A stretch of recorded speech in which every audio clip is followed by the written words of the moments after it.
મોનલની સવાર કેવી હોય છે? તમે મોસ્ટ ઓફ ધ ટાઈમ સ્પોટલાઇટમાં રહેતા હો છો, લાઇમલાઇટમાં રહેતા હો છો. આ એકલો જ ટાઈમ જે હોય છે જે તમે તમારી સાથે સ્પેન્ડ કરો છો. પહેલાં સિરિયલમાં આવવાની હતી, તો સિરિયલમાં પહેલો એક એપિસોડ કર્યો અને પછી ગાડી ટર્ન થઈને જતી રહી સાઉથ. આઈ થિંક મને મારું નામ, મારું કામ, મારું એક્ટિંગ શીખવાડવા માટેનું બધો જ રહી જાય છે સાઉથ ઇન્ડસ્ટ્રી. કે આપણે ગુજરાતીઓ એટલે આપણે લાડવા, મમરા, ખાખરા, થેપલા એક మహిళનો స్టాక్ లైనే ગયા હતા. మనం డైలాగ్లో మాట్లాడను, మనం తెలుగులో మాట్లాడొచ్చు. మీరు రెస్పాన్స్ చేస్తే బాగుంటుంది. मला येते नाही, मला मराठी येते. मला मराठी येते. अखोमिया बुजो. મને ગુજરાતી આવડે છે. મહ્યમ સંસ્કૃત रुचते. દક્ષિણ ભારતની ભાષા નથી મને આવડતી. સંસ્કૃત સમજમાં આવે છે, મને મરાઠી આવડે છે, મને તેલુગુ આવડે છે. Good morning Gujarat. ઊભો છું તખ્તાના પીળા પ્રકાશે, ઢળી પડીશ તોય અભિનય કહેવાશે.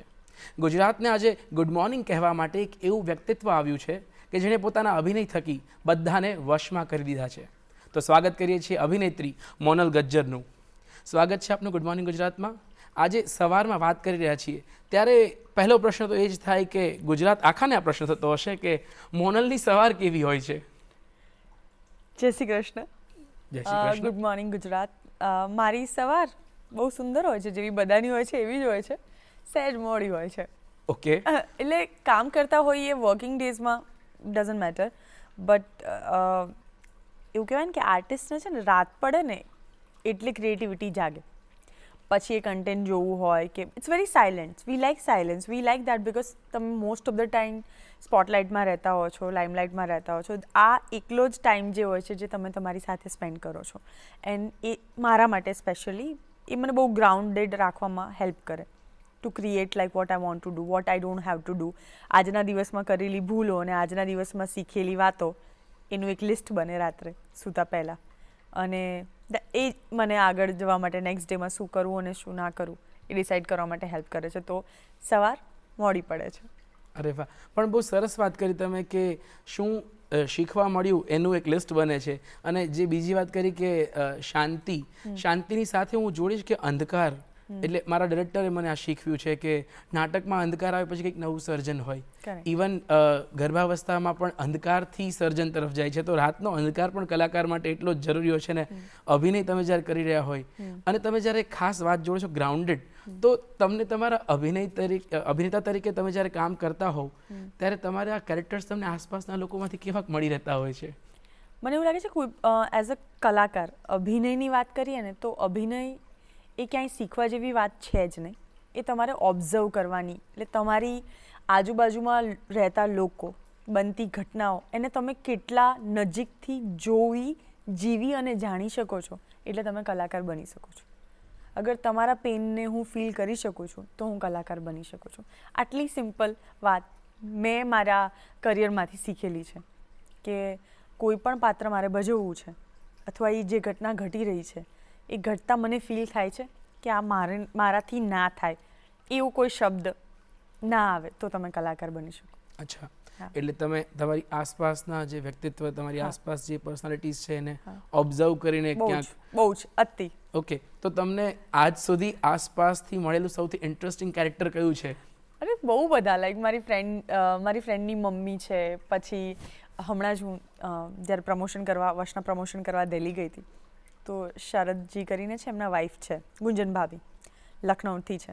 તો એ જ્યારે લખનૌની ભાષામાં વાત કરે ને, અરે મેરી બાત સુનો, અરે મેરી બાત સુનો, મતલબ બધા વાત કરતા હોય પણ એમને બહુ ઉત્સાહ હોય એમની વાત કરવા માટે. અરે મેરી બાત સુન લો, મેં બતા રહી હું, સુનો તો સહી, આપ બોલે ही नहीं देते हो. Like so she has this body language. તો મને બહુ મેસ્મરાઇઝ કરે કે like if I want to play a different character as an actor, જે તમને મળશે અહીંથી જ મળે છે.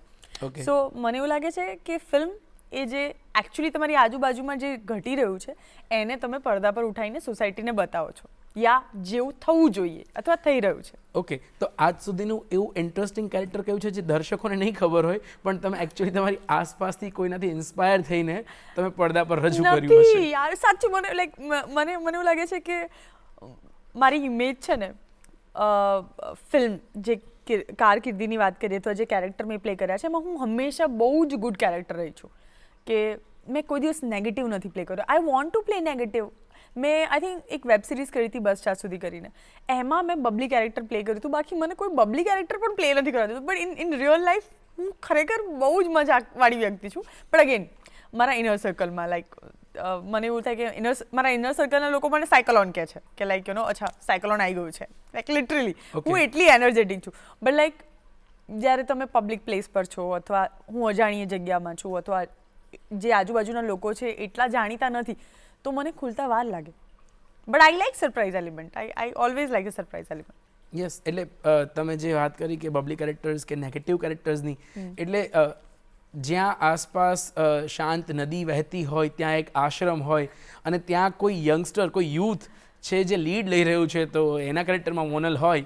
એટલે તમે જો રેવા જુઓ, થઈ જશે જુઓ, ફેમિલી સર્કસ જુઓ, મારી કાગઝ જુઓ, યુ નો કે જેટલા પણ ફિલ્મના કિરદાર મેં પ્લે કર્યા છે એમાં સમજણવાળી વ્યક્તિમાં મારું નામ પહેલું આવશે. લાઈક યુ નો કે સમજતી નથી એવું કેરેક્ટર હોતું જ નથી. Like even like if you see વશમાં, સો લાઈક મને પ્રિન્સિપલનું જે કિરદાર મળ્યું છે એમાં પણ એવું જ છે કે like you know she is like sensible, કે શી ઇઝ હેલ્પલેસ, કે એને ખબર નથી કે હેલ્પ કરવી છે પણ કેવી રીતે કરવી. સો આઈ ઓલવેઝ ફીલ કે મારું કેરેક્ટર જે ડિરેક્ટર જ્યારે મને જોવે છે અથવા વિચારે છે એ ઓલવેઝ બહુ સૌમ્ય અથવા સોફ્ટ, આઈ થિંક એ બાજુ વધારે જાય છે. મેચ્યોર, હા, કામ, ડાઈ, કમ્પોઝ, હા, ગુડ ગર્લ, સમજુ, જે બધાને ગમે એ ટાઈપની, સુશીલ, સંસ્કારી, આમાં આપણે એડ કરતા જઈએ વર્ડ્સ એટલા વધારે થશે. પણ ઓકે, તો આપણને જો કોઈ ગુજરાતી ફિલ્મના ડાયરેક્ટર સાંભળી રહ્યા હોય તો મોનલ ગજ્જર કહેવા માંગે છે કે એને આવું કોઈ પાત્ર ભજવવું છે જે બબલી હોય, ચુલબુલી હોય, નટખટ હોય, મિસ્ટેક કરતી હોય, એનાથી શીખતી હોય, બ્લન્ટ હોય. એટલે કહેવાય ને કે આઈ થિંક બધાને એ જ જોઈએ છે. સી વી લાઈક, આપણને ડાયા છોકરા ગમે, પણ આપણને મસ્તી કરતા છોકરા પણ ગમે, કેમ કે એનાથી આપણને બાળપણ યાદ આવે છે કે યુ નો આવું ચંચળ પર રહેવાનું હોય, મોટા થઈને ડાયા જ થવાનું છે. તો બિચારું નાનપણથી જે ડાયું હોય તો એનું બાળપણ કેવી રીતે તમે યાદ કરશો? કે છોકરાએ તોફાન જ ના કર્યા હોય તો તમે યાદ શું કરશો એ મોટા થઈને? કે મોટો થઈને ડાયો જ થવાનો છે, કેમ કે એને સોસાયટી શીખવાડી દેશે કે આવી રીતે બેસવાનું, આવી રીતે કરવાનું, આવી રીતે નહીં કરવાનું. સો આઈ થિંક મસ્તી અને એ થોડુંક અલગ છે પણ હોવી જોઈએ. મસ્તી તો જીવનમાં હોવી જ જોઈએ. મને એવું લાગે છે કે પેલું કહેવાય ને કે તાત્કાલિક કંઈક વસ્તુ કરી હતી કે અત્યારે આપણે બેઠા છીએ અને વાત કરીને હું આ શો પતે ને પછી કહું કે ચલો આપણે હવે કોફી પી લઈએ, તો એ તો પ્લાનમાં જ નહોતી ને. જનરલી કેવું હોય કે આ ઇન્ટરવ્યૂ થયું અને એના પછી હું મારા ઘરે જઈશ, તમે તમારું નેક્સ્ટ ઇન્ટરવ્યૂ હશે તો કન્ટિન્યુ કરશો અથવા તમારા જે કામ હશે કન્ટિન્યુ કરો. પણ હું એમ કહું કે ના, મને બહુ મજા આવી આ ઇન્ટરવ્યૂમાં, ચલો હવે આપણે કોફી પીએ. So that is very upfront, very fast, like not plan. સો મને મારી જિંદગીમાં હું ઘણા બધા ડિસિઝન બહુ ફાસ્ટ લઉં છું, વિચ ઇઝ નોટ પ્લાન. સો તમે જે બાળપણની વાત કરો છો અને એ નિખાલસ કે એ પાણી જેવું પારદર્શક હોવું જોઈએ, તો મોનલનું બાળપણ કેવું હતું? શું એમાં પણ એટલી ડાઈ હતી કે સ્કૂલમાંથી કમ્પ્લેન્સ આવતી હતી? બહુ ડાઈ હતી યાર. એટલે મને મમ્મી એવું કે હવે મોનલ માનતી જ એટલે હું કહું કે નાનપણમાં માનતી હતી, હજુ માનું તો મારે રમવાનું ક્યારે? સો બહુ ડાઈ હતી. લાઈક મારા મમ્મી મને એવું કે એક જગ્યાએ મને બેસવાનું કીધું હોય ને તો હું ત્યાંથી ઊભી ના થાઉં જ્યાં સુધી મારા મમ્મી આવીને એવું કે બેટા ઊભી થા. હું એટલી કયાગરી એમ કે મને હજુ યાદ છે કે એકવાર એવું થયું કીધું કે મારા મમ્મી મારા માસીનો ખોળો ભરવાનો હતો તો છત્તીસગઢ ગયા હતા અને હું મારા પપ્પા સાથે એકલી હતી. તો મારા પપ્પાએ એવું કીધું હતું કે મારા ફઈના છોકરા અને બધામાં મારા પપ્પામાં ને એમનામાં એજ ડિફરન્સ 10 વર્ષનો, વધારે નહીં. તો મોટા બધા, મારાથી તો બધા મોટા, ભાઈ થાય પણ બધા મોટા, કેમ કે ફઈ બધા મોટા. એટલે તો કે ભાઈ આવે તો ટીવી આપતી નહીં. મને એક લાઈનમાં મારા પપ્પા કહીને ગયા છે કે ભાઈ આવે તો ટીવી આપતી નહીં. હું છું 6 વર્ષની. ઓકે, મારા ભાઈ આવ્યા કે મોનું હું ટીવી લઈ જાઉં છું. મેં તો પપ્પાએ ના પાડી છે ટીવી લઈ જવાની. ઓકે, ના એ મને શું સાંભળવાના, બરાબર? તો એ તો ટીવી લઈ ગયા. Now I don't know what to do. પપ્પા એને મને ખીજાય છે અને હું રડું છું.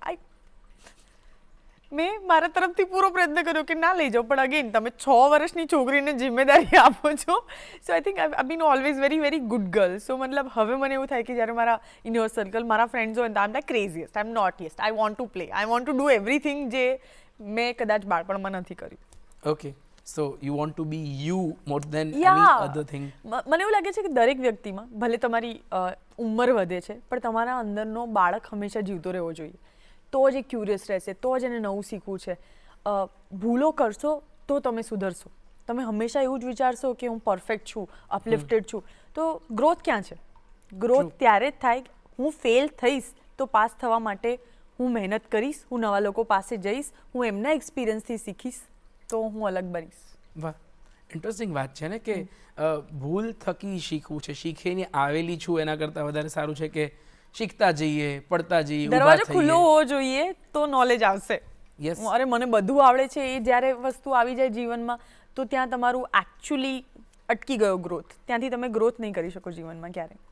પણ મોનલ, બહુ બધા અભિનેતાઓ અભિનેત્રીઓ ગુજરાતી ફિલ્મોને નાટક થકી મળ્યા છે. કરેક્ટ. મોનલ એક એવી અભિનેત્રી છે જે ગુજરાતી ફિલ્મને સાઉથની ફિલ્મ્સમાંથી, સાઉથ ઓફ ઇન્ડિયાની ફિલ્મ્સમાંથી ગુજરાતને મળી છે. તો એ જર્ની વિશે જો વાત કરીએ તો કેવી હતી શરૂઆત? અને લાઈક જ્યાં તમને ભાષાના બંધનો હોય એવા પ્રદેશથી જો તમે ઉભરી આવો છો તો કેટલી રસપ્રદ રહી હશે એ વાત? તો અમુક વસ્તુ નથી ખબર. મારું પહેલું પદાર્પણ એક સિરિયલ આવી હતી અદાલત કરીને. એનો ફર્સ્ટ એપિસોડ મેં કર્યો હતો રોનિત રોય સાથે. That was actual my debut. Okay.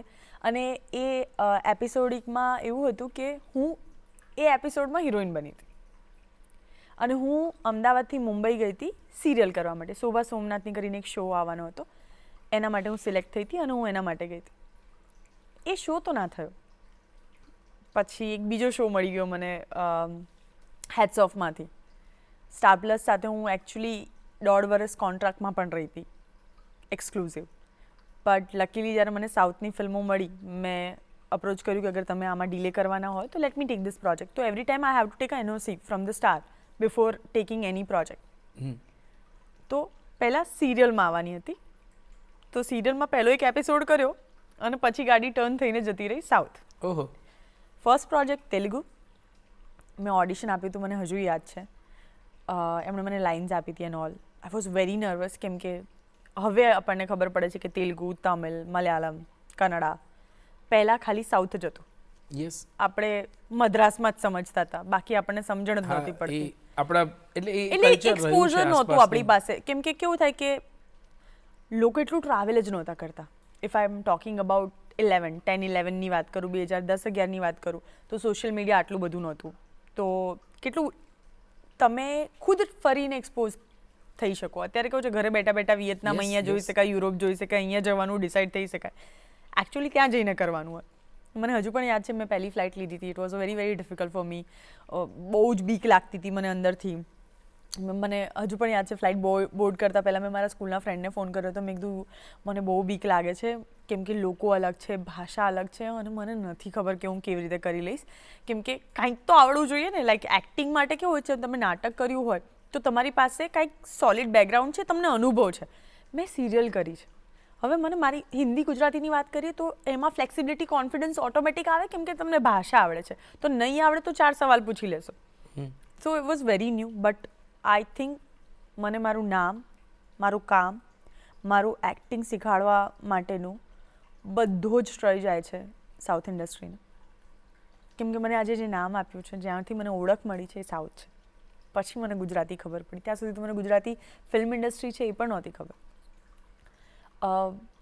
નાના હતા ત્યારે ડેફિનેટલી મમ્મીએ રવિવારે દૂરદર્શન પર 4 વાગે ગુજરાતી ફિલ્મ આવતી. મારા મમ્મી મને કમ્પલસરી દેખાડતા અને હું મમ્મીને એવું કહેતી કે મને કેમ જોવડાવો છો. કદાચ મારે ગુજરાતી ફિલ્મમાં આવવાનું હશે લખ્યું એટલા માટે. એટલે માનવીની ભવાઈ કહો કે પછી કેટલી બધી ફિલ્મો જે મેં દૂરદર્શન પર જોયેલી છે રવિવારે 4 વાગે. આખો ચામ હતો એ વખતે એમને જોવાયેલા આવો. હું એ જ કહું છું કે કેટલા અમદાવાદનો રિક્ષાવાળો, લાઈક યુ નો, એ અસરાણીને આપણે લોકો જોયેલા છે. એટલે કેટલી સુંદર સુંદર કલાકાર, સુંદર સુંદર એક્ટર. એટલે એ ટાઈમે લોકો એ લેવલનું વિચારી શકતા હતા. તો આપણે અગર અત્યારે ગુજરાતી ઇન્ડસ્ટ્રીની વાત કરીએ તો મને નહોતો ખ્યાલ જ્યારે હું સાઉથમાં કામ કરતી હતી. કેવું હોય કે you have to learn the language, you have to fit the culture અને એવરીથિંગ ઇઝ ન્યૂ. સો મારા માટે એ સ્કૂલિંગ હતું. સો જનરલી સ્કૂલમાં પે કરવાનું હોય, આ લોકો મને પે કરતા હતા શીખવા માટે. But it was little difficult, but because મેં એની પહેલાં કોઈને નોનવેજ ખાતા નહોતા જોયા. ઓકે.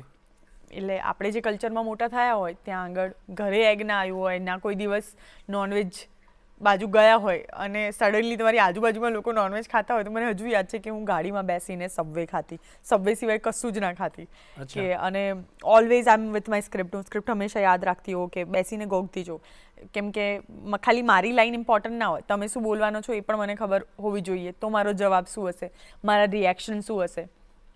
સો મને બહુ બધું શીખવાડ્યું છે અને હું આમ થરોલી બહુ ગ્રેટફુલ છું કે મેં મારું એક્ટિંગ સ્કૂલિંગ સાઉથ ફિલ્મ ઇન્ડસ્ટ્રીથી કર્યું છે. પણ એ તમને જ્યારે નવું કલ્ચર કે નવું ફૂડ જોવા મળે ત્યારે તમારામાં એક્સેપ્ટન્સ પણ આવે કે ખાલી દુનિયા એ જ નથી કે જે હું જોઉં છું. વિચારો છો વિચારો છો. હા, કેમ કે જોવા માટે કેવું છે, મારે જવું પડશે અને બધી જગ્યાએ પહોંચી શકું એવું જરૂરી નથી. મને આજે પણ યાદ છે કે મારી સેકન્ડ ફિલ્મ હતી અને અમે થાઈલેન્ડ જતા હતા શૂટ કરવા માટે. મારી બાજુમાં દેર ઇઝ વન એક છોકરી હતી, she was playing my friend character. એ આવીને બેસી and she is on a call મારો ફોન ચાલે છે. આ એક્સપિરિયન્સ એટલા માટે શેર કરું છું કે જે આપણે વિચારીએ છીએ એવું નથી હોતું. યસ. અડધો પોણો કલાક ફ્લાઇટ ઉપડે એની પહેલાંનો ફોન ચાલ્યો છે, એટલે એર હોસ્ટેસે ફોર્સ કરીને કીધું કે બંધ કરો બેન, એટલે એને કરે. આમ લાઈક ઓકે, જેવું હજુ તો ખાવાનું આવ્યું છે, like any she got non veg અને હું વચ્ચે બેઠી છું, મમ્મી અહીંયા બેઠા છે એન્ડ હું આમ જોઉં છું. કેમ કે મેં ના કીધું કે હું તો ગાડીમાં બેસીને ખાવાવાળી વ્યક્તિ છું, મારી બાજુમાં કોઈ નોનવેજ ખાય એવું થયું નથી. આ પહેલો અનુભવ. હું એ ટાઈમે એવું કહે ને કે એક્સપોઝર ના હોય ને ત્યારે તમે બહુ સંકુચિત માઇન્ડના હો. હું માનું છું કે હું હતી. આઈ જજ હર કે લાઈક ઓકે નોનવેજ ખાય છે, ઓ ઓકે વાઇન લીધી, શેમ્પેન લીધી, ઓકે. ઉતરતા પહેલાં થોડીક વાત થઈ અને સમહાવ અમે એરપોર્ટથી બહાર નીકળ્યા. નાઉ શી વોઝ વેઇટિંગ, કેમ કે એનું ઇમિગ્રેશન પહેલાં ક્લિયર થઈ ગયું હતું, મારું નહોતું થયું, મારો ફોન કનેક્ટ નહોતો થતો. હવે જે અમારી ટીમવાળા પ્રોડક્શનવાળા હતા એ ઓલી બાજુ હતા, ઇમિગ્રેશનની ઓલી બાજુ, એટલે બહાર નીકળીને કઈ હોટલમાં જવાનું છે, ક્યાં રોકાવાનું છે એ વસ્તુ મેં પૂછવાની રહી ગઈ હતી, આની પાસે હતી. બટ સમહાઉ આઈ કન્વિન્સ, અમે નીકળી ગયા. એ મને મળી નહીં કેમ કે મારી પહેલાં નીકળી ગઈ હતી. I don't know but I was very rude and she was very sweet આ જર્નીમાં. એન્ડ દેન મેં ના કીધું કે રાત્રે હું હિસાબ કરું કે આજના દિવસમાં શું થયું. I realise I was very very bad with her. Next day I went, કેમ કે આપણે ગુજરાતીઓ એટલે આપણે લાડવા, મમરા, ખાખરા, થેપલા એક મહિનાનો સ્ટોક લઈને ગયા હતા. મેં લાડવા લઈને ગઈ અને મેં કીધું કે સોરી યાર, મારે આવી રીતે બિહેવ નહોતું કરવું જોઈતું, I was very judgmental, please forgive me, let's start. And she was surprise કે કાલે તો આ તો she was like big face and all, આજે કેમ શી ઇઝ બિંગ સ્વીટ. એ વાતને આજે 15 વર્ષ થયા. We are still friends, we are the best friend and we never thought કે એવું પોસિબલ છે જ્યારે હું એની બાજુમાં બેઠી હતી ફ્લાઇટમાં. સો નાઇસ. તો ઘણીવાર જીવનમાં ઘટનાઓ એવી ઘટતી હોય કદાચ તમારા અનુકૂળ ના હોય અથવા તમને ગમતી ના હોય, પણ એના રિઝલ્ટ સારા પણ હોઈ શકે. ખાલી ઓપન માઇન્ડેડ હોવું જોઈએ અને ઓફકોર્સ ડેનો હિસાબ તમારી પાસે હોવો જોઈએ કે આજે તમારું વર્તન અહીંયા કેવું રહ્યું હતું, કેમ રહ્યું હતું અને આગળ શું કરી શકાય. એઝ યુ સેડ અર્લિયર કે બારણા ખુલ્લા રાખશો તો જ્ઞાન મળશે, પછી અનુભવ ના હોય, ટેક્સ્ટ ના હોય કે પછી કોઈ પણ નવા વ્યક્તિને મળી અને કંઈક નવો અનુભવ લેવાનો હોય. સો દર્શક મિત્રો, આજની સવાર તમારા બધાની એવી થાય કે તમે પણ તમારા બારણા ખુલ્લા રાખો અને નવી નવી વસ્તુઓ, ચેલેન્જીસને આવકારો હસતા મોઢે. આવી જ વાત આપણે મોનલ સાથે કરતા રહીશું. અત્યારે સમય થયો છે વિરામનો. વિરામ બાદ ફરી મળીશું.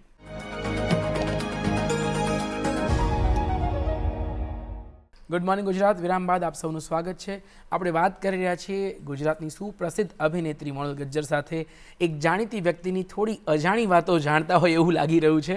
તો આપણે વાત કરી રહ્યા હતા તમે સાઉથમાં કઈ રીતે તમિલ લેંગ્વેજ અને તમને કેવા મિત્રો મળ્યા, તમારા નવા નવા આમ તો જે રૂઢિગત રીતે માન્યતાઓ હતી એ તૂટીને નવી માન્યતાઓ કે નવી સમજણ કેવી રીતે મળી એના વિશે. પણ મોનલ, બહુ બધા દર્શકો હશે જે ઈચ્છતા હશે કે અમે મોનલનું સાઉથ વર્ઝન એક વખત સાંભળીએ કે જોઈએ. તો વિરામની આપણે જે વાતોની શરૂઆત છે કોઈ સાઉથ ઇન્ડિયન મૂવીના ડાયલોગથી કરીએ તો કેવું રહે?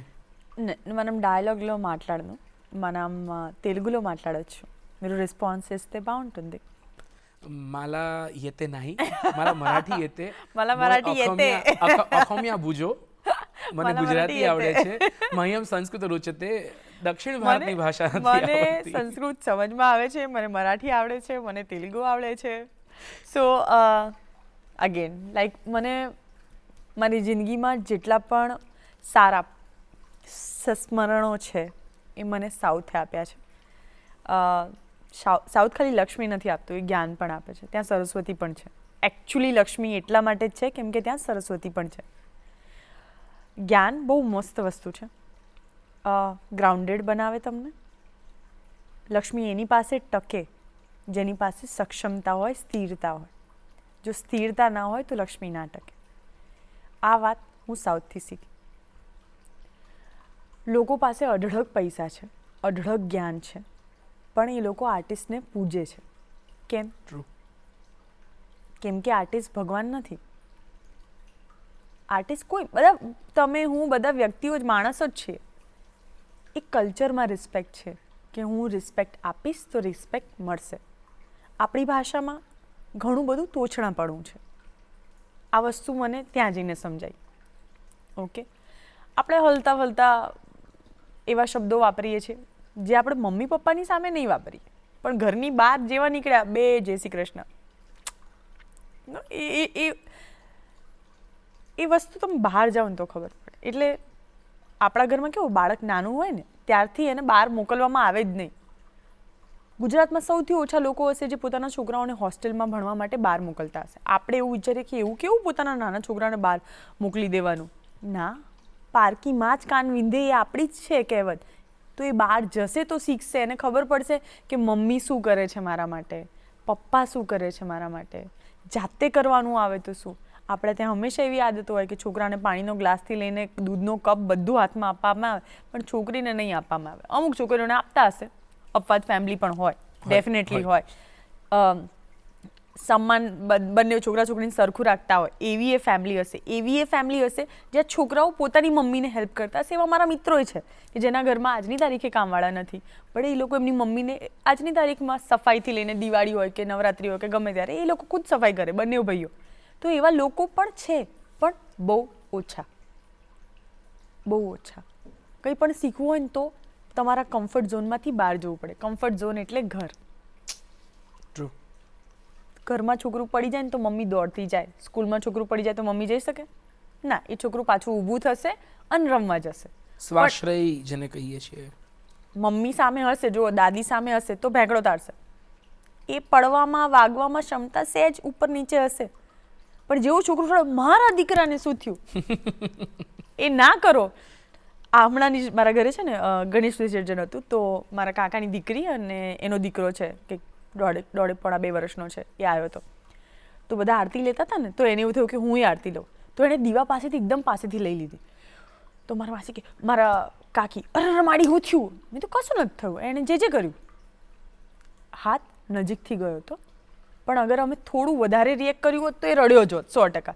કેમ કે એનું રિએક્શન આપણે ગભરાઈ ગયા એના ઉપર છે, એને દાજ્યું એના પર નહોતું. કેમ કે એ જે દાજ્યો એણે સહન કરી શક્યો હતું એટલા માટે જ ચૂપ રહ્યો, નહીં તો તે પહેલાં જ રડી લીધું હોત. છોકરા ગભરાઈ ક્યારે જાય જનરલી? જ્યારે તમારા રિએક્શન પર મોટો અવાજ, ચિલ્લાવવું, અનયુઝ્યુઅલ થિંગ્સ થાય ને ત્યારે બાળકો ગભરાઈ જાય. કેમ કે એ વાતાવરણથી એ અનુકૂળ નથી. શીખવા ત્યારે જ મળે જ્યારે તમે તમારા વાતાવરણથી અલગ જાઓ. યસ. તો ગુજરાતમાં હું રહી હોત તો કદાચ મેં નાટક કર્યા હોત 100%, પણ મને સમય લાગ્યો હોત. પણ જ્યારે હું સાઉથમાં ગઈ તો મારું એ ડેડિકેશન છે કે મારે આ ભાષા શીખવાની છે, મારે જાણવું છે કે મારા ડાયરેક્ટર શું કહે છે, મારા કો એક્ટર શું કહે છે, ટીમ શું વાત કરી રહ્યા છે. તો એક શીખવાની જે આશા હોય ને, જિજ્ઞાસા, એ તમને ડ્રાઈવ કરે. યસ. એ જે તમને ઘરમાં નહીં કરે. યસ. એવું કહે ને હાઉસ વર્ક ફ્રોમ હોમ, હું એમાં માનતી જ નથી. જે પ્રોડક્ટિવ કામ વર્ક ફ્રોમ હોમમાં થાય જ નહીં. કેમ કે મમ્મીએ બોલાવે કે જમી લે, પહેલા જમી લે, વાસણ આવી જશે, કામવાળી is most important. See these are the things. It sounds funny, પણ એકચ્યુઅલી એવું છે. આપણે સહુલિયત માટે કોઈની મદદ નથી લઈ રહ્યા, પણ એ મદદ કરવા આવવાના છે, ટાઈમ સાચવવા માટે આપણે લોકો બહુ વધારે પેનિક થઈ જતા કેટલું ઊંધું કહેવાય કે મારે આમને પૈસા આપવાના છે અને મારા ઘરનું આખું વાતાવરણ એમને અનુકૂળ રહેશે, વિચ ઇઝ રોંગ. અનુકૂળતા માટે એમને રાખવામાં આવ્યા છે. ટ્રુ.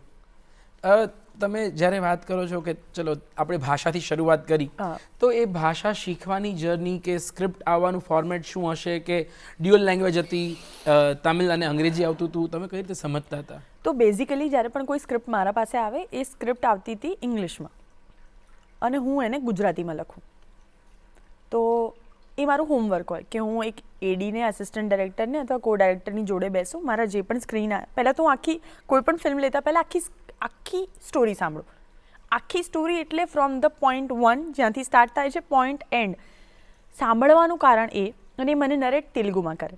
જ્યાં મને ના સમજાય ત્યાં હું પૂછું એમને કે સર આનો મતલબ શું, અહીંયા આનો મતલબ શું થાય એમ. તો જ્યારે એ મને નરેટ કરે, આઈ એમ સીઈંગ ધ પિક્ચર કે હું ક્યાં ક્યાં શું કરી રહ્યું છું, બીજા કેરેક્ટર શું કરી રહ્યા છે. એ બહુ જરૂરી છે એઝ અ એક્ટર. ખાલી તમારે તમારો પાર્ટ જાણવો જરૂરી છે એવું જરૂરી નથી. You have to know the story. તો તમને ફ્લેવર સમજમાં આવે છે, એટલે તમે વધારે ઇન્વોલ્વ થાવ છો. તો તમને એવું નથી લાગતું કે મારું કરીને જતું રહેવાનું છે. એ હું વસ્તુ ત્યાંથી શીખી. બીજી વસ્તુ, હું ગુજરાતીમાં આખી લાઇન્સ ટુ લાઇન, તમારી લાઇન મારી લાઇન બધી લાઇન લખું, અને પછી હું મારા એડી સાથે 1 to 1 રીડિંગ કરું કે હું આ બોલું છું તો તમે બોલો, તમે કેવી રીતે બોલશો, આનો વેરિએશન કેવી રીતે હોઈ શકે. તો અને ઓફકોર્સ સામેવાળો વ્યક્તિ મેલ છે તો એની બોલવાની રીત અલગ હોય. તો એઝ અ ફિમેલ હું કેવી રીતે બોલીશ? મારે પ્રાઉન્ટિંગ નથી લેવાનું, મારે મારું કેરેક્ટર ઊભું કરવાનું છે, રાઈટ? તો જ્યારે તમે એક વાત બોલો અને એઝ અ ગર્લ હું એક વાત બોલું, એ બે વસ્તુ અલગ થઈ જાય. તો I use to do this homework, બહુ બધું હોમવર્ક, લાઈક પ્રોનાઉન્સિએશનથી લઈને દરેક વસ્તુ ઉપર નાની નાની ડિટેલ ઉપર કામ કરવું કે બોલશે એનું રિએક્શન શું આવશે. મને નથી ખબર કયો શોટ ક્યાંથી શું લાગવાનો છે. સો એકચ્યુઅલી તો મને એ લોકો એવું પણ પૂછતા કે તારે સામેવાળાની લાઈન જાણવાની શું જરૂર છે, એમ like that's not your line. I said I want to know. તો હું ભાષા શીખીશ ને. હવે તમે શું બોલો છો મને ખબર જ નથી, મારે ખાલી મારા જવાબ યાદ રાખવાના છે, તો એ તો કેટલું ડમ કહેવાય.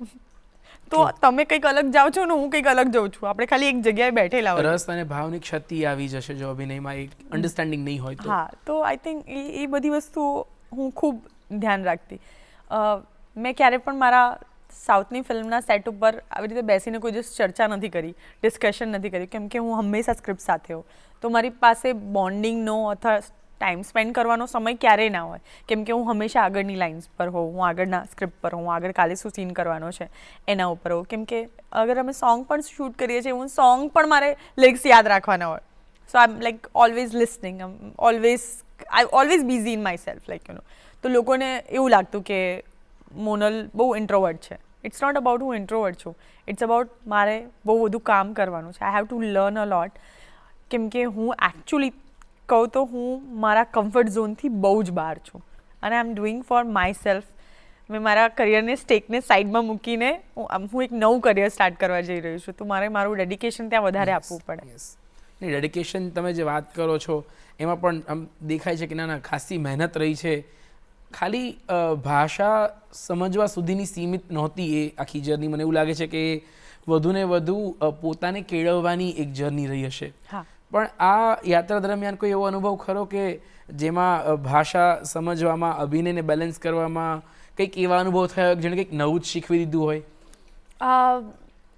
સો હું એવું માનું છું કે જીવનમાં કોઈ પણ ઘટના અથવા અનુભવ જ્યારે થાય છે, ઇનિશિયલી આપણને ગમે ના ગમે, પણ એ સારું આપીને જાય છે. આ મને બહુ બધા વાર અનુભવ થયો છે. એમાંનો એક અનુભવ એવો હતો કે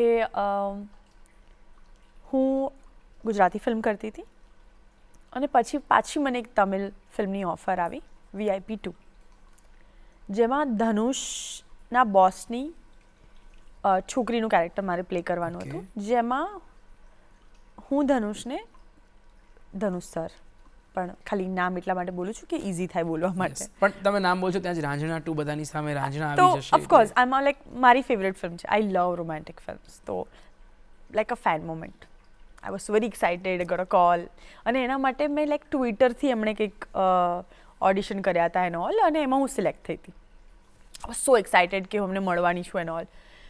જનરલી કેવું હોય કે પહેલો દિવસ લાઇટ હોય.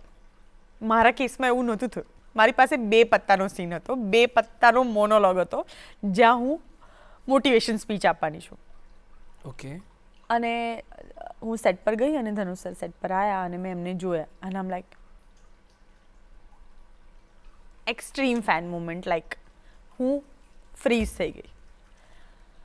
હવે હું 2 દિવસ આવીને મેં લાઈન કરેલી છે બધું, હવે હું બોલી નથી શકતી. કેમેરા લાગ્યો છે, મારો ક્લોઝઅપ છે, એમનો શોલ્ડર છે એ સામે છે, and I am not able to perform.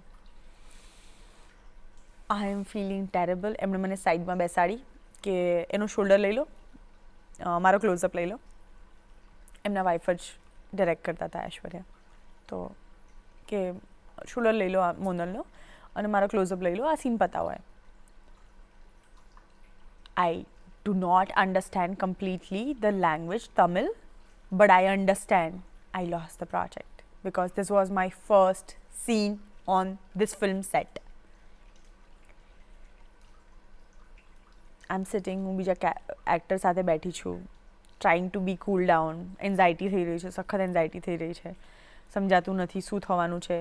મને એમ કે હમણાં બોલાવશે, બટ ના, એમણે બીજો સીન શૂટ કરવાનો ચાલુ કરી દીધો.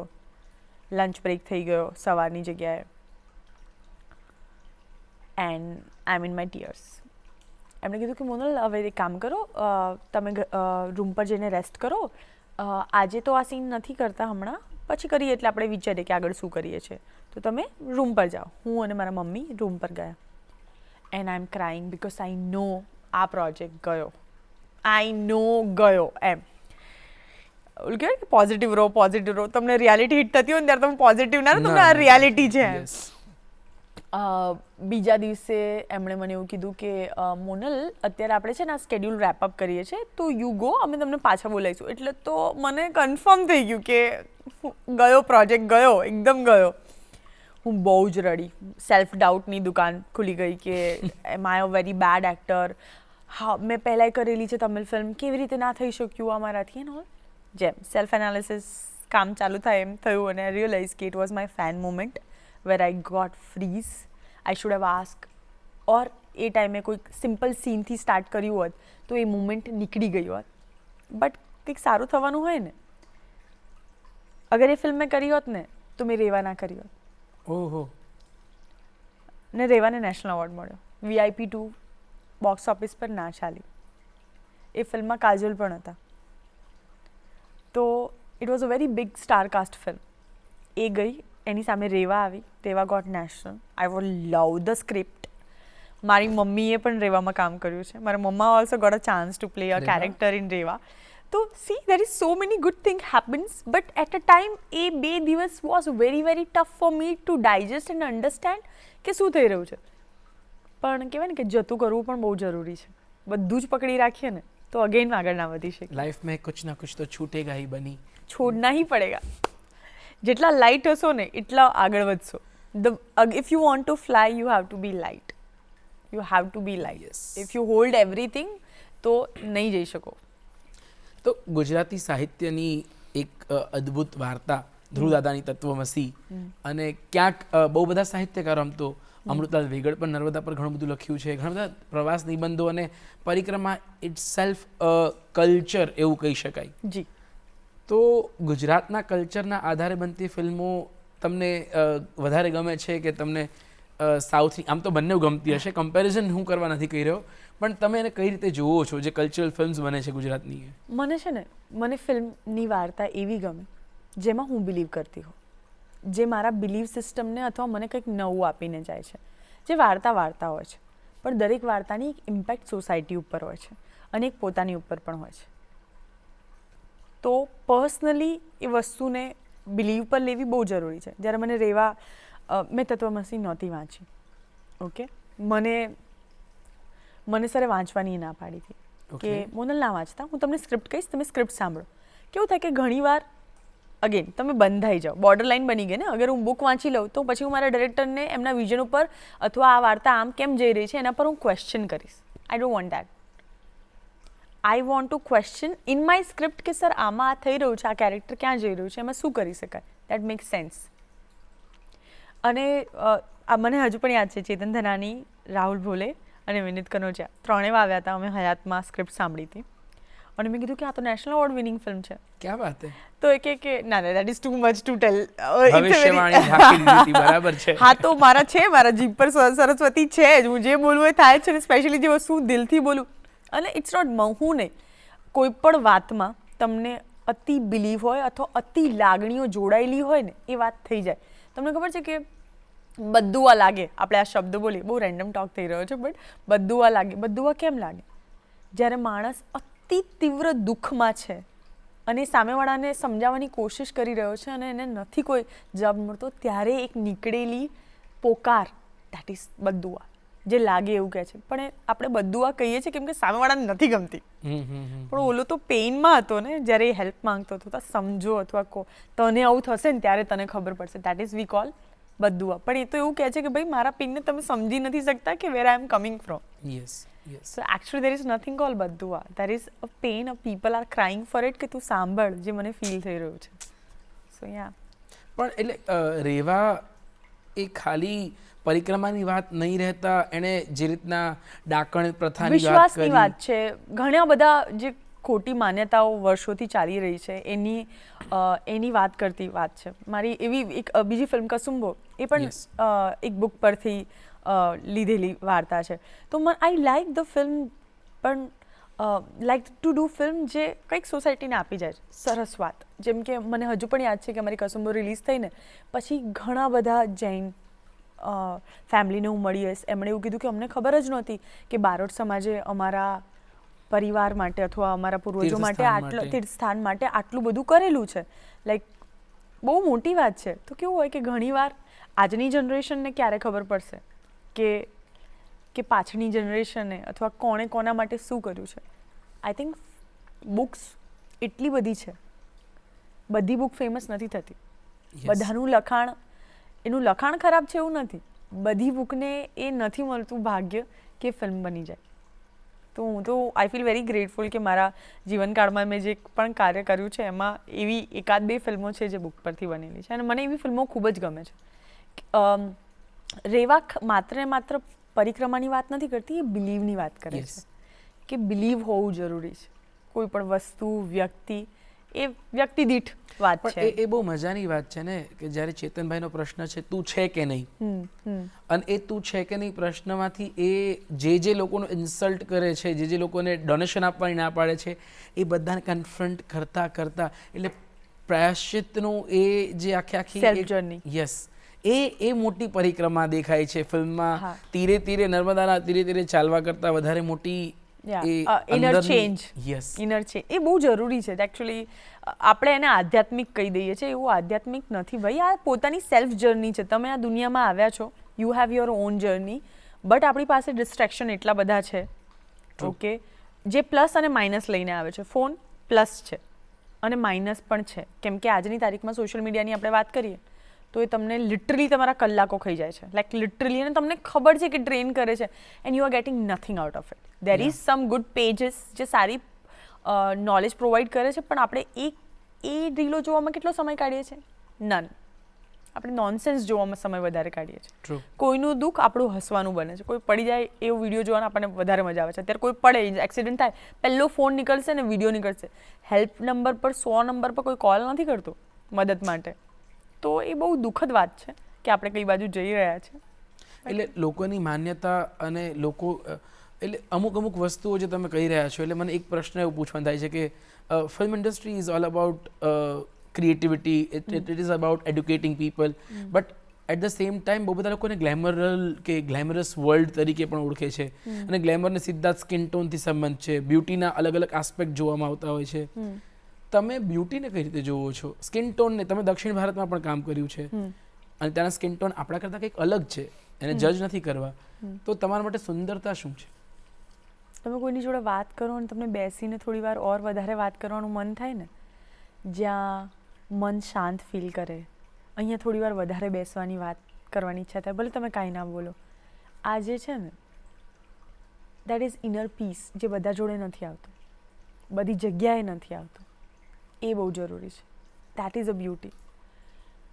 દેર is cosmetic surgery, there is botox, there is glutathione, there is so many different things જે તમે પોતાની, અગર તમારી પાસે પૈસા છે, પોતાની ઉપર અપ્લાય કરીને, મુલતાનની માટી, સાદી વાત કરું તો તમે એ બધું તો ચેન્જ કરી શકો. તમે સુરત ચેન્જ કરી શકો, તમે સીરત ચેન્જ ના કરી શકો. તમારા વિચારો બદલાય તો તમે બહુ સારા માણસ છો. કોઈને પડતા જોઈને હાઈ પડી ગયું, એ જે તને હા પડી ગયું, બસ આમ જ તમને ખબર પડી જાય કે માણસ કેવું છે. તો કરુણા જે છે ને, દયા, કરુણા, હેલ્પિંગ નેચર, માન, રિસ્પેક્ટ, આ શબ્દો નથી, આ બધી ભાવનાઓ છે જે આપણે પોતાની અંદર કેળવવાની જરૂર છે. આપણે રૂથલેસ જતા જઈએ છીએ કેમ કે આપણે KGF જોઈએ છે, આપણે એ ટાઈપની વસ્તુઓ વધારે કન્ઝ્યુમ કરીએ છીએ ને આપણને મજા આવે છે બિકોઝ આપણે કળિયુગમાં છીએ તો આ વસ્તુ જવાની જ છે અને ગમવાની જ છે. ઓકે. સમયનું કામ કરે છે. તમે મંદિરમાં જાઓ તમને ખરાબ વિચાર નહીં આવે. જગ્યા, ચાન્ટિંગ, પ્લેસ, એનર્જી, આ બધી વસ્તુઓ છે પણ આપણે એટલા બધા હચપચ રહીએ છીએ ને ખોટી વસ્તુઓની સરાઉન્ડિંગમાં. હું ફિલ્મ ઇન્ડસ્ટ્રીમાં આવી જ્યારે હું મારી વાત કરું, I know there is a purpose behind. હવે મને નથી ખબર કે ભગવાને મારા માટે શું પ્લાન કર્યું છે પણ દરેક વ્યક્તિ ગમે ત્યાં પહોંચે છે. આજે હું દૂરદર્શનમાં આવીને આ ગુડ મોર્નિંગનો શો કરું છું તો જેટલા પણ મને સાંભળે છે મિત્રો અત્યારે અથવા ફેમિલી જે સાંભળતા હશે, આ મેસેજ કદાચ બન્યો છે કે તમે સવાલ પૂછો અને હું જવાબ આપું અને લોકો સુધી પહોંચે અને એના માટે આજનો સમય, આજનો આ ટાઈમ નક્કી થયેલો હતો. એની પહેલાં ઘણો પ્રયાસ કર્યો આપણે કે આ કરી શકીએ, ના થયો. કેમ કે એના માટે એક સમય હોય છે, નિયતિ જેને આપણે. આ બધી વસ્તુ છે પણ અગેન આપણે દરેક કોઈ પણ વસ્તુમાં ડીપમાં જવા માંગતા જ નથી. આપણે છપછપિયા કરીને બહાર નીકળી જઈએ છીએ. આ તો આમ રેન્ડમ ખાલી પ્રશ્ન આવ્યો છે, એક ઓડિયન્સમાંથી આવ્યો છે એવું પણ તમે ધારી શકો છો આને. તમિલમાં ફિલ્મોમાં જે લોકો વખાણાયા છે એ લોકો મુખ્યમંત્રી બન્યા છે. જયલલિતાની વાત કરીએ, MGRની વાત કરીએ, પોલિટિક્સમાં કેવો રસ છે? બહુ જ છે. શું અમારા દર્શકો એવું સમજી શકે આને પરથી કે ભવિષ્યમાં અમે મોનલને નવી જગ્યાએ પબ્લિક પોલિસીઝ માટે કામ કરતા પણ જોઈશું? આઈ થિંક જેવી કૃષ્ણની ઈચ્છા. મને એવું લાગે છે કે મેં તમને કીધું ને કે અગર હું આ ઇન્ડસ્ટ્રીમાં આવી છું અને હું 4 વાત કહું છું અને 4 વાત લોકો સુધી પહોંચે છે અથવા 4 લોકોને મારી વાતમાં બિલીવ આવે છે તો વાય નોટ. ભગવાન તમને એ સ્પેસ, જગ્યા અને પોઝિશન આપી છે જ્યાં તમે સમાજ કલ્યાણ કરી શકો છો તો કરવું જ જોઈએ. બધાની પાસે વાચા નથી હોતી અને બધા પાસે વાચા હોય તો સાંભળવા માટે ઓડિયન્સ નથી હોતું. કલાકાર પાસે બંને હોય છે. ટ્રુ. તો હા, તો તમે ફિલ્મને એવી રીતે જોઈ રહ્યા છો કે એ સોશિયલ ચેન્જનું એક બહુ જ બળકટ માધ્યમ છે જેના થકી આપણે જે વાત કરીએ છીએ એક્ઝિક્યુટ કરવા માટે પણ ઉતરવું છે? હા, મને એવું લાગે છે કે મને પર્સનલી એવું લાગે છે કે જે બેકગ્રાઉન્ડમાંથી હું આવી છું અથવા જે ફેમિલી બેકગ્રાઉન્ડ મારું હતું અથવા પરિસ્થિતિઓ મારી હતી જ્યારે મેં સ્ટાર્ટ કર્યું ત્યારે, ત્યાંથી અહીંયા સુધી પહોંચવું એ મારા એકલાની હાથની વાત જ નથી. તો કુદરતે કંઈક અલગ જ મારા માટે પ્લાન કર્યું છે અને આ વે છે કે જ્યારે તમારા વિચારો સારા હોય તો તમને એ મોટું ઓડિયન્સ ત્યારે જ મળી શકે જ્યારે તમને એ પ્લેટફોર્મ મળે. પ્લેટફોર્મ વગર કોઈ મતલબ નથી. ચલો આપણે કોઈ માતાજી કે કોઈ ભુવાજી કે એમની વાત કરીએ, એનું ઓડિયન્સ કેટલું લિમિટેડ, કેટલું લિમિટેડ. પછી ઇન્વેસ્ટ કરતા જાય PR પર અને વધતું જાય, વાત અલગ છે. But in general it's very small. તો જ્યારે તમને પ્લેટફોર્મ મળ્યું છે જ્યાં તમે સમાજ સુધાર કરી શકો છો અથવા સમાજમાં થતી કુનીતિઓ અથવા કુરીતિઓને બતાવી શકો છો કે આ રોંગ છે, તો I think that is the best way. Film is the best માધ્યમ સોસાયટીમાં શું થઈ રહ્યું છે અથવા શું થવું જોઈએ અથવા શું બદલાવની જરૂર છે એ બેસ્ટ રીતે કહી શકે. તો એટલે મોનલની આ વાત સાંભળીને કવિ રાજેન્દ્ર શુક્લની પંક્તિઓ યાદ આવે છે કે અહીં આટલે આવ્યા પછી એટલું સમજાય છે, કોઈ કશું કરતું નથી, આ તો બધું થાય છે. તો એટલે એવી વાત લાગે છે કે તમે એ રીતના કહી રહ્યા છો. તો મોનલના જીવનમાં આગળ શું શું થાય છે એવું પણ ઓડિયન્સ જાણવા માંગશે. તો વર્ષ અત્યારે સરસ ચાલી રહી છે, તો હવે આગળ શું આવવાનું છે? પ્રોજેક્ટની વાત ચાલી રહી છે. ઘણું સુંદર આગળ કામ ચાલી રહ્યું છે. એના વિષય પર હું કોઈ પ્રકાશ નહીં પાડી શકું. કારણો છે કે હું માનું છું કે જ્યાં સુધી કોઈ પણ ઘટના રેડી ના હોય એને બહાર ના, એટલે કે ગણપતિ દાદા રેડી ના હોય ત્યાં સુધી એમનો મોઢા પરથી આપણે પડદો કાઢતા નથી. તો આપણે એવી કોઈ વાત કરવી નહીં. તો આપણે વધારે બહાર નથી જવું, વધારે અંદર જઈએ. તો મોનલની બીજી પર્સનાલિટી વિશે વાત કરીએ કે એક્ટર ન હોત તો મોનલ શું હોત? આઈ થિંક હું બિઝનેસ વુમન હોત, કોઈ NGO ચલાવતી હોત અને હું કરીશ. Like that is my future goal કે મારે એક હોસ્પિટલ ખોલવી છે જ્યાં આગળ દરેકને જે પણ આવે એને એકચ્યુઅલ પ્રોબ્લેમ શું છે એનું એનાલિસિસ કરીને એને પૂરતી દવા જ આપવામાં આવે કે મારે 50 દવા વેચવી છે એટલે નહીં, અને એમનાથી બને એટલા ઓછામાં જેટલો કોસ્ટ એકચ્યુઅલ આવતો હોય એટલો જ કોસ્ટ લઈને એ કરવામાં આવે. Kind of hospital I want to open. I want to start a NGO જે છોકરાઓને એકચ્યુઅલી ભણવું છે એને મદદ કરવામાં આવે. એમને એ કઈ શોખ અથવા કઈ કામમાં એ લોકો બહુ સરસ છે એને હેલ્પ કરીને એ વસ્તુને વધારે હાઇલાઇટ કરવામાં આવે. મારા ભણતર પછી હું એક વસ્તુ શીખી છું કે કોમર્સ મારા માટે હતું જ નહીં. હું આર્ટ્સની સ્ટુડન્ટ હોવી જોઈતી હતી, પણ મને આ શીખવાડવાવાળું કોઈ નહોતું. ઇનફેક્ટ મોસ્ટ ઓફ ધ ગુજરાતમાં અત્યારે આપણે એ જ ઘેટા બકરાની દોડમાં જઈ રહ્યા છે. જ્યાં બધા જઈ રહ્યા છે ત્યાં આપણે જઈ રહ્યા છે. એકચ્યુઅલ કોઈને નથી ખબર કે મારે શું કરવું છે. જી બોલવું બહુ ઇઝી છે. હું નાની હતી ત્યારે મારે લોયર બનવું હતું, જજ બનવું હતું, જજ જ બનવું હતું, કેમ કે મને બહુ ગમે કે મારા જજમેન્ટલ મોનો. Yeah I know I am very judgmental. તો મારે જજ જ બનવું હતું. મને એવું હતું કે કેટલું ઇઝી કે તમે કંઈક ખોટું થઈ રહ્યું છે અને તમે કહી દો કે આ ખોટું થઈ રહ્યું છે. એમ લાઈક યુ નો અને તમારી વાતને માન આપવામાં આવશે કે આમણે જે કીધું એ વાત બરાબર છે, બાકી જે પણ બોલ્યા હોય એનાથી કોઈ મતલબ નથી. મોટા થયા પછી ખબર પડી કે એટલું ઇઝી નથી હોતું કંઈ પણ. એવિડન્સ. પણ એઝ અ એક્ટર તમે કંઈ પણ બની શકો છો. તો આ જીવંત કાળમાં ભગવાન મને પોલિટિશિયન બનાવી શકે, ટીચર બનાવી શકે, પ્રિન્સિપલ બનાવી શકે, ડૉક્ટર બનાવી શકે, તો એ ખાલી કલાકાર તરીકે જ પોસિબલ છે. Yes yes. એટલે આ વસ્તુ લેટ સમજમાં આવી કે હું એક્ટર બની શકું છું. એના માટે પહેલાં મારે બેંકમાં કામ કરવું પડ્યું, લાઈફ ઇન્સ્યોરન્સમાં કામ કરવું પડ્યું, જોબ પ્લેસમેન્ટમાં કામ કરવું પડ્યું. એના પછી મને ખબર પડી કે આ સાઇટ મારે એક્સપ્લોર કરવી છે. પણ એ કરતા પહેલાં પણ મારી પાસે એક ઇનફ ફંડિંગ હોવું જોઈએ કે હું આ ઇન્ડસ્ટ્રીમાં આવું તો મારે વેલ ડ્રેસ થઈને જવાનું છે. So you need to have a money કે તમારા સપનાઓને પૂરા કરવા માટે પણ એક ફંડ જોઈએ, કે સપના તરફ જવા માટે પણ એક ફંડ જોઈએ, જે મારી પાસે નહોતો પણ આજે છે. And I am very grateful about it. તો આઈ રિયલી વોન્ટ કે આપણે એવું ભણતર બનાવીએ જ્યાં આગળ બીક ના હોવી જોઈએ કે એક્ઝામ આપવાની છે, અરે મજા આવે છે, આજે આ કરવાનું છે, આજે નવું ટ્રાય કરીએ શું થશે. એવી સ્કૂલો હોવી જોઈએ જ્યાં આગળ તમે શેમાં સરસ છો એ તમને ખુદને ખબર પડે, રસ પડે કે આ પણ કરી શકાય. કોમ્પિટિશન કોઈ બીજાથી હોવું જ ના જોઈએ. કોમ્પિટિશન પોતાનાથી હોવી જોઈએ કે કાલે હું શું હતી ને આજે હું શું છું.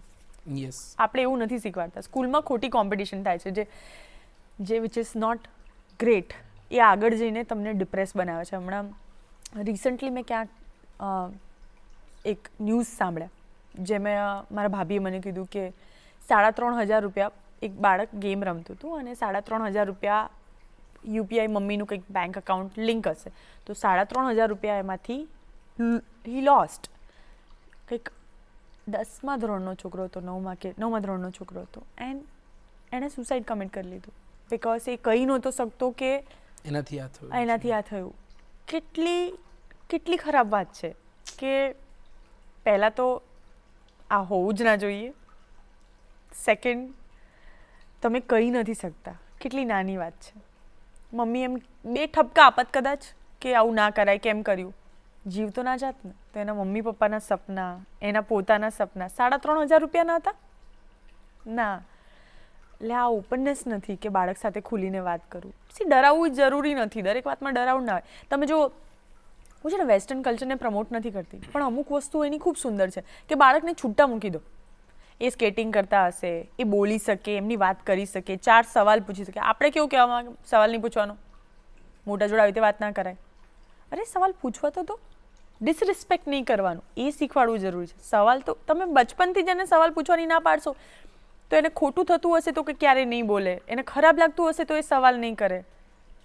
હવે આ 3,500 રૂપિયા સમજો ગયા અને એણે આઈને કીધું હોત કે મમ્મી ભૂલ થઈ ગઈ છે પણ આ આપણું અકાઉન્ટ લિંક હતું તો મારાથી આ લોસ થઈ ગયું છે, એ બી ઠપકો પડત, પણ જીવ તો ના ગુમાવત ને. વાત નથી થતી ને એટલા માટે.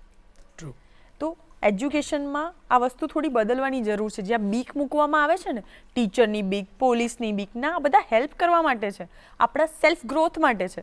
પોલીસ શેના માટે છે? પોલીસ આપણી મદદ કરવા માટે છે કે આપણે ફસાયા હોય કે આપણે કોઈ એવી સિચ્યુએશનમાં હોય જ્યાં આપણે નીકળી ના શકતા હોય, કોઈની મદદ લેવી હોય, અજાણી જગ્યાએ છો, ફોન કરો ફટ દઈને. એકચ્યુઅલી પોલીસ ભગવાનના માણસ છે. હા, એટલે એવું કહેવામાં આવવું વચ્ચે જોઈએ. કેમ્પેન પણ ચાલ્યું હતું કે પોલીસે તમારું મિત્ર છે, શત્રુ નથી. હા, હું એ જ કહું એટલે આવું સમજાવવું પડે છે કે દેવદૂત છે એકચ્યુઅલી કે ગવર્મેન્ટે તમારા માટે રાખેલા દેવદૂત છે જે તમારી મદદે અડધી રાત્રે એમની ફેમિલીને મૂકીને આવે છે, વિચ ઇઝ સો અમેઝિંગ. પણ આપણે બચપનથી શું શીખવાડ્યા, પોલીસ આવી જશે, સુઈ જા. યસ, પણ કેમ? ડર એ દરેકનું સોલ્યુશન નથી. આમ ગુનેગારોને ડરવું જોઈએ. હા, ગુનેગાર બીજા બાળકોને નહીં. Yes, સી yes, આપણે છોકરાઓને ફિયર શું છે ખબર જ નથી, આપણે એમને ફીડ કરીએ છીએ. બરાબર? એ જે મેં બાળકની વાત કરી, એ બાળકે એનો જીવ ગુમાવ્યો, એનું ફિયર હતું. પણ એક ખોફ એટલો બની ગયો છે ને આસપાસનો કે જેના લીધે આ બધું થઈ રહ્યું છે. એટલે મેં કર્યું છે એ ખોટું છે, પણ એ ખોટું એક્સેપ્ટન્સમાં આવી જાય ને કે હું આ બોલી શકું, તો એ નીલ થઈ જાય છે. આપણે કહીએ ને કે તમારા પાપ તમે બોલી લો તો એ પાપ તમારા પતી ગયા કહેવાય. પ્રકાશ જાડેજા, ધર્મ તારો તો એટલે કહ્યું પાપ તમે બોલતા, કન્ફેશન ઇઝ વેરી ઇમ્પોર્ટન્ટ. પણ આપણે શીખવાડવામાં જ નથી આવ્યું કે ભૂલ થઈ તો કહી દે. સોરી બાળકો ના બોલે કે ના મારો છોકરો તો સોરી ના બોલે. હો ભાઈ, કેમ ના બોલે? એટલે ગાંધીએ પણ કાગળ લખીને ભાઈ પાસે, પપ્પા પાસે કન્ફેસ્ટ કર્યું હતું. એટલે એ બાળપણમાં ચેપ્ટર્સ આવ્યા છે, પણ આપણે ખાલી છે ને સવાલ જવાબ પૂરતા જ યાદ રાખવાનું એક કષ્ટ કર્યું છે આપણે લોકો. એને ટૂંકો નિબંધ કે એસે નથી જીવનમાં લખવાનું. ઉતારવાનું છે. જીવનમાં શું હું એ જ કહું છું કે કોઈ પણ ભણવામાં સબ્જેક્ટ આવતો હોય અથવા વન લેસન હોય અથવા વન નાની સ્ટોરી હોય, એના ઉપર ડિસ્કશન થવું જોઈએ કે okay let's have a story telling session, let's talk about this story. even exercise like would you like to confess something? Yeah Write a letter to your so and so person whom you would like to confess something. Yeah. પણ એ નથી થતી. Exercise આપણી એવી હોય છે કે તો ગાંધીજીએ કઈ સાલમાં કાગળ લખ્યો હતો, એટલે એ અપ્રોચની હું એ જ કહું છું કે વાત નથી થતી. સમજો, Yes, આજે yes. વાર્તા સાંભળી, વાર્તામાંથી તમે શું શીખ્યા, તમે શું શીખ્યા અને તમે શું શીખ્યા એ વાત કરો. તો ચાર વ્યક્તિ અલગ શીખ્યા, ઓહ મેં આવું નહોતું વિચાર્યું, આવું પણ હોઈ શકે. સી દેટ્સ અ ગુડ બોધ. દરેક વ્યક્તિના અલગ અલગ હોય છે, તો Yes. બાળકો એ શીખી શકે. સો અગેન અપ્રોચ બદલાવો જોઈએ, ટીચર ફ્રેન્ડલી હોવા જોઈએ. સી સાંભળવું વાત અલગ છે, અગેન અપ્રોચ. યસ. સો દર્શક મિત્રો, મોનલ ગજ્જર સાથેની ઇન્ટરેસ્ટિંગ વાતોને આપણે એના એક લાસ્ટ ફેઝ સુધી લઈ જઈએ તો અમારી ટીમે થોડાક પ્રશ્નો પૂછવાના કીધા છે. બહુ બધા લોકો ક્યુરિયસ હતા કે અમારે જાણવું છે. Okay. તો મોનલનું ફેવરેટ ફૂડ? ખીચડી, વઘારેલી khichdi. Okay. Monal is a night person or સવારે યોગ અને ધ્યાન કરવાવાળી પર્સન છે? I can do both. Mountain or ocean? Mountain. Okay. Favourite destination in India and out of India? કોઈ એક જગ્યા પર સીમિત રહેવું મને પસંદ નથી, તો જ્યાં પણ પર્વત હશે ત્યાં હું તો હઈશ જ. I love river, not ocean. I am river person. Ganga or Narmada? Ganga. Okay. Sorry but though મેં નર્મદા કરી છે, પણ હું ઓનેસ્ટીમાં બિલીવ કરું છું. Yes, હું yes. જ્યારે પણ ગંગા કિનારે ગઈ છું અથવા જ્યારે પણ હું ઋષિકેશ જઈને બેસું છું, I just feel like she is there with me. અને એટલું કનેક્શન નર્મદા સાથે હજુ નથી આવ્યું. ઓહ, એટલે રેવા મૂવીના અંતમાં જે દીકરી આવીને ડોડો મકાઈનો ધરે છે કે લે, પણ મને નર્મદામાં મગરમચ્છની બીક લાગે છે. લે ગંગામાં મગરમચ્છની બીક નથી લાગતી. I think this is the probably you can say a કયો ફેક્ટ. ગંગાનો કયો ઘાટ કે કયો કિનારો? ઋષિકેશ, હરિદ્વાર? ઋષિકેશનો કોઈ પણ ઘાટ, વાહ. કોઈ પણ ઘાટ, અને એના માટે કોઈ સ્પેશિયલ ઘાટની જરૂર નથી ડૂબકી મારવા માટે. તો દર્શક મિત્રો, આ હતી આપણી વાતચીત મોનલ ગજ્જર સાથે. મોનલ, ખૂબ ખૂબ આભાર કે તમે ગુડ મોર્નિંગ ગુજરાતમાં આવ્યા અને અમારા દર્શકો સાથે વાતચીત કરી.